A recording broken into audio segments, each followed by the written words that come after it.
Game number 1 here. The finals of Go 4 SC2 Thursday.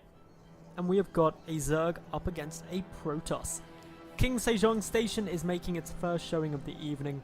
And down to the lower right hand position, we have got the purple Protoss representing Cascade, Adonminus. And to the top left, his opponent, the pink Zerg, playing for Vega Squadron, JonnyREcco. Both of these two have faced off against some pretty formidable foes coming through tonight's bracket to end up here. And, well, I've cast an awful lot of Adonminus, not too many of JonnyREcco's games this evening though. So it'll be interesting to see how these two fare off. Adonminus has had some pretty cool builds, a lot of which revolve around very early tech, very quick and heavy teching into Colossi and Void Rays. It'll be interesting to see if he maintains that strategy, whether he goes something a bit different. Sometimes opening with a cannon rush, or an attempted cannon rush, and it looks like with the Forge first, that's the build he's going to be going for.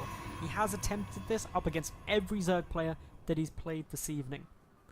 It'll be interesting to see how JonnyREcco fares against this, because while Rico is no longer the kind of macro Zerg that we knew from Wings of Liberty age, he's still generally macro focused. So, and that means that he's got a lot of skills in dealing with early pressure, but he's also very comfortable in the late game.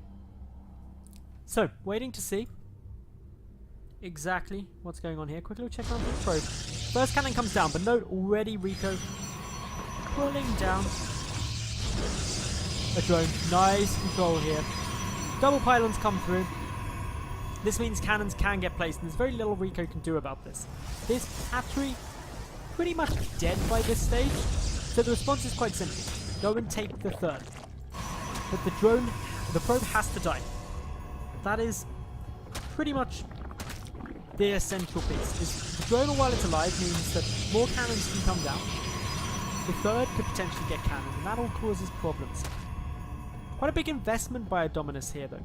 Adding in 3 cannons. Obviously, that's 450 minerals. Plus 2 pylons. That's straight away 650 minerals. And a cancelled pylon. Counter there, we may see the 2 cannons get cancelled as well. They may be allowed to finish that. It does actually wall off here if units try and get out. Probe now coming down towards the third base. Rico behind this adds in the gas. Also sitting quite nicely, waiting to see just what else he can do. Waiting to see anything else that could be coming through, but for the most part, protected his third base, feeling quite happy there. Adonminus just waiting, adding in his own nexus back at home, and things are looking pretty safe and steady for him. But the probe is still the big threat, so this is an annoying early game for Rico. Waiting to see anything else that could be coming in, but no, looks like the probe just happily waiting, prepared to deal with any move out. Just coming up into the main base just to check to see if there's any units being produced or anything that would kind of force a panic back at home, because King Sejong is quite an awkward map to get this wall off going on.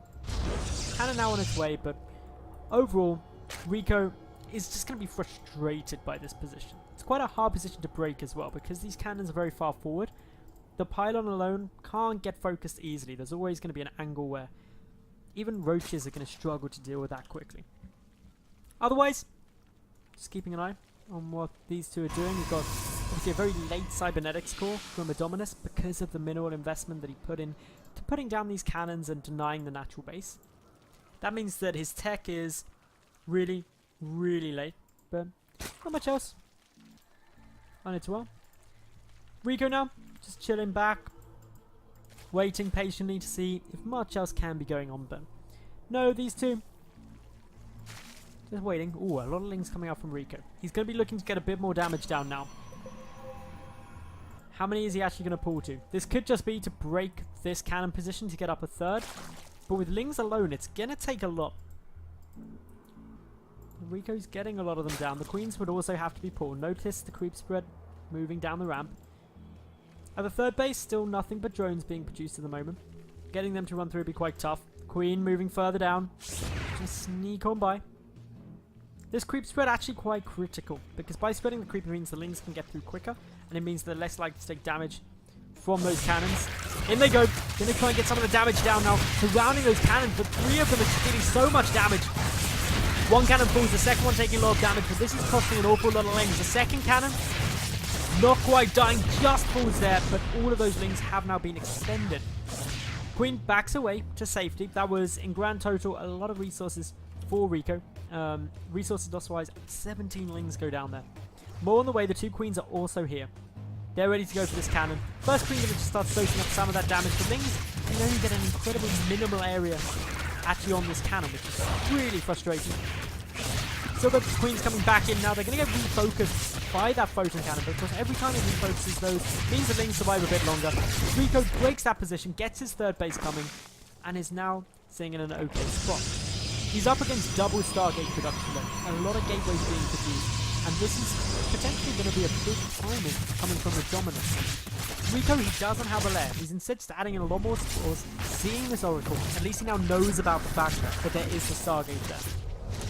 The Oracle racking up a fair few kills though. The Queen is just going to start working away. With the Spore coming up though, the Oracle has to back out but stays alive. That's a really important part. Still, Void Ray production on its way. REcco has taken quite a few losses here overall. It's a bit frustrating for him. Only really knows for sure that there is one Stargate, so has to be very cautious with how he goes from this. Adding in a lot more lings actually, maybe suspecting quite a big ground-based push. See that a couple more Zealots coming through. In total, there are 4 Warp Gates and 2 Stargates. But +1 air weapons is also making a showing. And in terms of anti-air, there's very little. Only 4 Queens at the moment with no more on their way out. They're going to struggle to deal with a high count of Void Rays. Lings though, preparing to counter-attack. They're just running straight through the map at the moment, heading for the natural base of Adonminus. Checking to see if there's a third. There isn't one. And this means that these Lings are a little way out of position to actually deal with this force that is encroaching on the natural. Oracle there as well. Could trigger Revelation, not doing it yet though. Void Ray, need to be very careful of those spores. The Queens are the big thing here. If the Queens die, the anti-air is massively lacking, but there's only 1 Void Ray here so far, so that's not too scary in its own. There's 2 more coming in to join this fray. The Zealot's getting a lot of damage down onto the Zerglings. JonnyREcco needs to be very, very careful here, but he's doing the right thing. Backing away from these Zealots, not engaging head up. Takes down the Oracle with the Spore Caller, but the Spore falls before he's able to complete anything. The Zealot's slowly getting worked away at the Queen. 3 remain up against 3 Void Rays. The Mother Support dead and gone. The Voids are gonna have to pull back though. Those Queens are scary enough to stop them.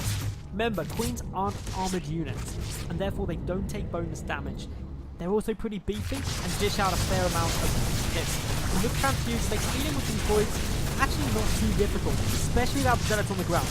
More Void Rays coming through, the Queens getting worked down, for the Lings ready to go and counter-attack. Knows Adonminus, probably not left with very much in the way of defense back at home. And REcco gets out of that, only losing 9 workers in total this game. Still at quite a low worker count though, because he's had to produce so many units. Void Rays still working away. We've got the Spire nearly done for Johnny, and that is probably going to signal Mutalisk. They're probably the best thing actually up against Void Rays at his disposal. They're not armoured, they don't take much damage, they're very mobile, and Void Rays just can't deal with them easily. Queens still sitting in the corner. We've got a lot more Lings coming around. They're going to go for the multi-prong attack. Take down the rock to the back, try and sneak on by without having to deal with this wall off. And if Adonminus isn't paying attention, that could cause him some problems. Still pumping nothing but Void Rays. The important thing for REcco right now is that he has to get out a high Mutalisk count very quick before they're seen. Because once if the Spire gets scouted, if the Mutas are seen in low numbers, double Phoenix production will start, and that will deal with it very nicely. But if that Mutaflock is at kind of 15-20 before it actually attacks, the Void Rays aren't going to be able to deal with it, and there won't be time to produce the Phoenix. So very important stuff coming through. These next couple of minutes, essential for REcco on how he plays it. He's defended off well so far, so really Adonminus isn't where he'd ideally like to be yet. Wants to get some more damage down, but he's going for it now. Dread against that hatchery with the prismatic alignment, just melts through structures. Quick transfuse on the hatch, Keeps it alive for a bit longer, but doesn't save it. Voids. One falls in exchange for a hatchery. Good trade. Meanwhile, Lings attempting to counterattack, but they're not going to be able to do that much with a big warp in the Zealots coming in. Adonminus sniping off that hatch is really pretty happy with himself. Loses the mothership core though, which is not ideal for him. REcco adding the +1 air weapons. He's also got a lot of gas banked up. He can get about 10 mutas, but missing these 2 gases at his natural, losing that hatchery, hurts him for about 200 gas per minute, or 2 mutalisks per minute. That's frustrating for him. High Templar are also on their way through. These are most likely going to be used for Archons since we don't see any Storm, but that's great up against any mutalisks, because obviously the splash damage from Archons is going to deal a good bit of damage there. More Lings coming through, waiting to get a bit more damage down on any kind of ground assault. The Queen count is also really high. 9 Queens, a lot of Transfusers. They're going to deal very well up against those Voiders. REcco still pumping out Queens 2 at a time. He's got +1 air weapons nearly finished. They're still banking up ready for a big muta switch. As I said earlier, it's all about getting a high muta count against this force. Because if they come in a small trickle, there's time to produce Stalkers, time to produce Phoenix, and that's really not what REcco wants. Adonminus moving forward though, his third base is nearly done, and we start now with that Mutalisk production. 5 on their way, the lava count not that high, going into some more Lings on the ground, and the Queens, they've got their work cut out. They've got to really start working away at those Void Rays. Pragmatic alignment doesn't help at all against Queens because they're not armoured. And the Queens getting transfused nice. You've got to keep them up, doing a good job of it. And the Queens just working through everything else on the ground. REcco keeps the transfusers going. He's out of energy on most of those Queens, but he has won the fight. The Mutas coming in as well. Now Mass Recall backs away to safety. But because the Mutas have been revealed, double Phoenix production immediately starts over at those 2 Stargates. And with that, Adonminus is putting together the pieces that he needs in order to try and stop these mutas. 19 more are on the way though. This is no small commitment. REcco pumping all of his money, all of his gas into those mutalisks now. If they are able to get out and hit before the Phoenix count gets too high, they can be devastating. It's all down to a matter of time now, and in come these mutas. They've got +1, they've got a lot of damage, and they've got very substantial numbers. The Phoenix trying to go for it, there's 2 there. 2 more reinforcing through. Still good kiting, but down start going these Phoenix. They've got to kite it without prismatic, without the ion post crystals. They just don't have that big range buff to make them effective. The Muta's also clumping up well. That leaves them vulnerable to the Archons, 2 of which just coming up from the 3rd base. The damage is still nice. Quite a few workers have now been killed by these Mutalisks. 15 in total. Add in a huge swell of Speedlings. 46 more coming through. Add in the Pathogen Glands. And REcco is going full late game mode. He is ready. He is waiting. And he is going to tear apart any Protoss army with missteps. The Lings still waiting to come in. They're preparing for the flanks, backing away. Not an engagement that REcco wants to take yet. Adonminus moving through, get these Phoenix in a good position. Of course, no Infestors, Pathogen Glands, not reached that critical 50-second mark yet, or 30-second mark yet. Could start some Infestors now though. We'll wait to see when they come through, but for the moment, the game we see Adonminus going on the aggression. He's getting forward, trying to find a nice way to engage with the Queens. There's still so many of them, 10 of them on the field, battling through this air army. Transfusers are good, the Mutas can't go in until the Archons are down there, the real damage dealers. But in they come. The Phoenix can either stay and try and save those Void Rays. That means they get torn apart themselves, or they can back away, trying to kite as best they can. Down go the Void Rays. The Phoenix also engaging head on now. That is not a good trade. Phoenix are only strong against the Mutas when they are kiting. Good trades from REcco, who has now lost about 4,000 less resources than his opponent. He's got a 4th and 5th base up, and is looking to be powering into the late game. Adonminus, he's just doing everything that he can to try and stay in this game. It is only game 1, remember, but still, going down a game up against a player of JonnyREcco's caliber is never something that you want to be doing. Still the Lings, running around, just trying to find another nice avenue to move in at, and it looks like they found the 3rd. Only 1 cannon to defend there, the unit's not in position. This is a slaughter, so many probes going down to these 2-2 Lings.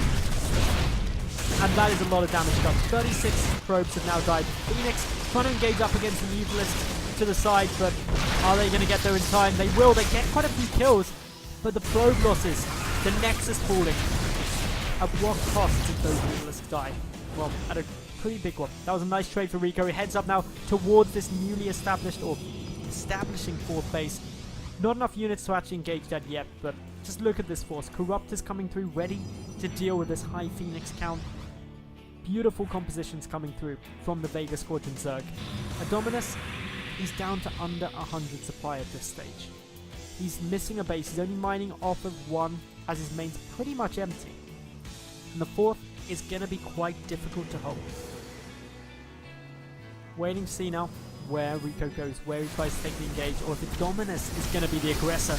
Looks like the Protoss player pushing forward, grabs a lift on one of those queens and just melts it. The Corruptors not wanting to go in yet. They want to try and take a good trade if they can. They've got the +2 air attack, but what is there on the ground? A couple of Infestors trying to come through, a lot of Roaches in production dealing with these Zealots if they move too far forward. 4th base from Rico taking some damage, but in come those Mutas, in come the Corruptors, it's mass air army. But the Archon gets a massive shot off onto those Corruptors. Huge amounts of splash damage come through. The Queens battling up against everything. The Corruptors tanking up a significant amount of the damage. The Transfuses are coming through very, very nicely now, but down goes that final Archon. Adonminus at a quarter of his opponent's supply. GG's out, and JonnyREcco will take game number 1 of this best of 3.